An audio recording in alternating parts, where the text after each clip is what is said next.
Two things happened this week that might not seem related, but I think they are. First, Canada had to back out of NATO's largest ever fighter jet exercise in Germany. 250 planes from the NATO countries are getting together in Germany to practice, as it were. But mostly it's a sign to the Russians that if they get too aggressive in Ukraine or they go into Poland, which is a NATO member, NATO's prepared to respond. We couldn't send any planes, though.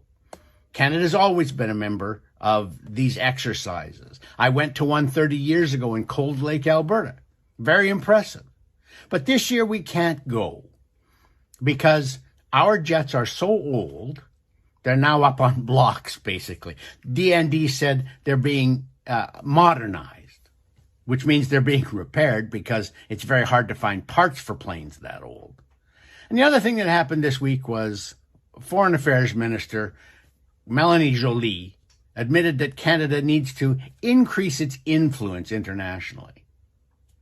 Now, you may remember when Trudeau was first elected in 2015, that after he was sworn in early November, his limo drove him up to the Pearson building, up Sussex Drive from Rideau Hall, where he was sworn in, and he was feted, like he was a Korean boy band member, and all the people at Global Affairs were teenage girls. They fawned over him. They cheered for him. They ringed him in the atrium of the building. And they were so thrilled that he wasn't Stephen Harper. It was one of the most disgusting examples I can think of supposedly objective bureaucrats showing their true biases. But Trudeau has been a disaster for us in foreign affairs. The world doesn't pay any attention to us. And Melanie Joly, who's the worst foreign affairs minister, global affairs minister that we have ever had, as much as admitted that when she said, we have to work really hard now to increase our influence. But one of the ways you have influence in the world is being able to defend your values. And that doesn't just mean going to UN climate conferences and tut-tutting about the rest of the world, telling the rest of the world how marvelous you are with your carbon taxes and your electric vehicle mandates. That's not how you gain influence. Preaching to the rest of the world usually turns them off. It doesn't make them your friend.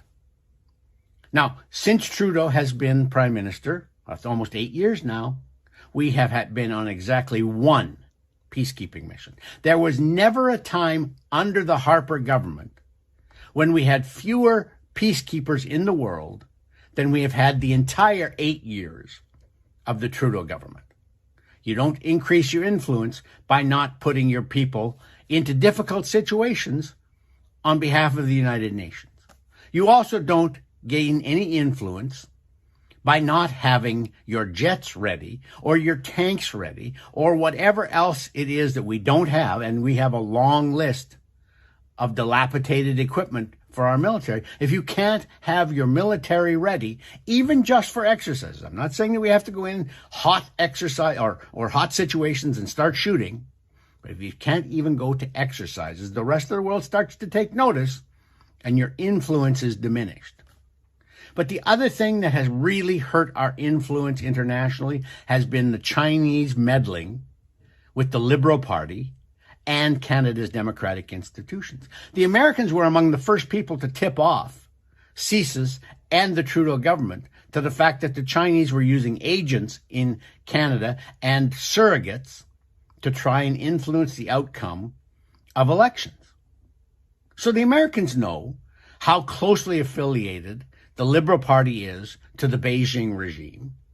And as a result, for instance, we were not asked to join AUKUS, the Australia-UK-US alliance that is going to try and curtail Chinese activity in the Pacific. We're not even invited. We didn't even know it was going to be formed until it was announced. They kept it secret from us because we can't be trusted. So if you can't be trusted not to turn over your secrets and the secrets of your allies to China, and you can't be trusted to have your military ready for exercises with NATO or with the United Nations peacekeeping, you're not going to have any influence in the world. And under Trudeau, Canada has completely failed on all of those. For Post Media, I'm Lorne Gunter.